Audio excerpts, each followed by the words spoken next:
Our next guest is Joshua Brooks. He is a Notre Dame student who is literally trying to get the lead out of South Bend. Joshua, welcome to Notre Dame Day. Hi there. Thanks for having me. Yeah, you are a leader of something called, it's a really interesting title, Mulch Madness. What is that all about? Yeah, so Mulch Madness is actually an annual community service event. It's usually held during Notre Dame's Back the Bend service week, but this year that week was actually canceled. So myself and a junior, Kyle Moon, who has really been incredible in planning all of this, decided to go through with the event anyway. So the goal is to remediate lead hazards that could potentially be within the soil of families' yards. The EPA recommends a covering of 4 to 6 inches of fresh mulch. And so through our mulching event, we're able to provide the service of mulching, but also protect families from potential lead poisoning. And this year, we actually were able to incorporate some educational and research initiatives into the event. So working with the Notre Dame Lead Innovation Team, we distributed kits that residents can use to actually screen their own home for lead. And then this past Saturday was actually the event. So we had about 80 student volunteers mulching. We got to 40 homes, and we had our team captains, that we called them, going door to door, talking with residents, explaining the dangers of lead poisoning. And we picked up those 25 lead screening kits that we distributed.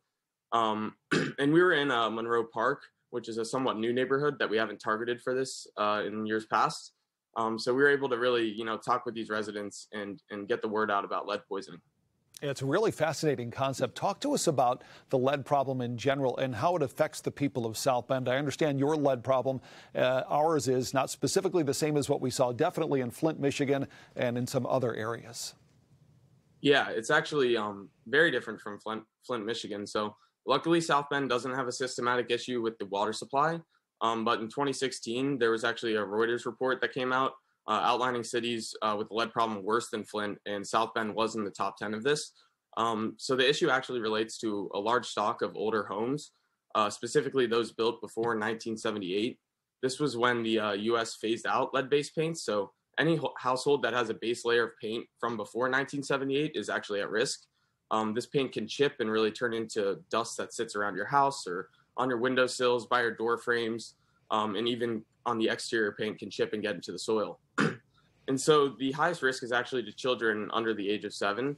We're seeing tons of different health issues related to neurological damage, stunted growth, learning and behavior. And the more and more that is researched, we're seeing that at even the lowest levels of lead exposure, there are these seriously adverse effects.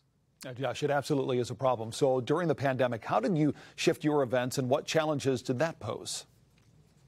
Yeah, so the pandemic certainly shifted our event.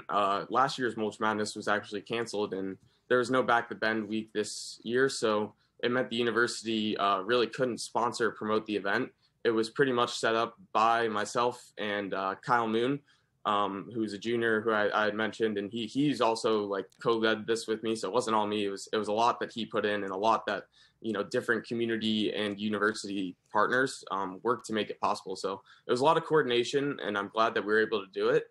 But we were able to follow a lot of the university protocols, or all of the university COVID protocols during the event. We made sure every student volunteer had received at least the first vaccination dose, and that we were masked and distanced throughout the entire event. But in terms of lead poisoning in general, the pandemic has seriously worsened the situation. So now children are stuck at home all day and can potentially have somewhat of this chronic exposure to the lead in their home. And so it really made this event more important than ever. And so I'm really glad that we were able to carry it out. Yeah, absolutely. Joshua Brooks, thanks very much for joining us on Notre Dame Day.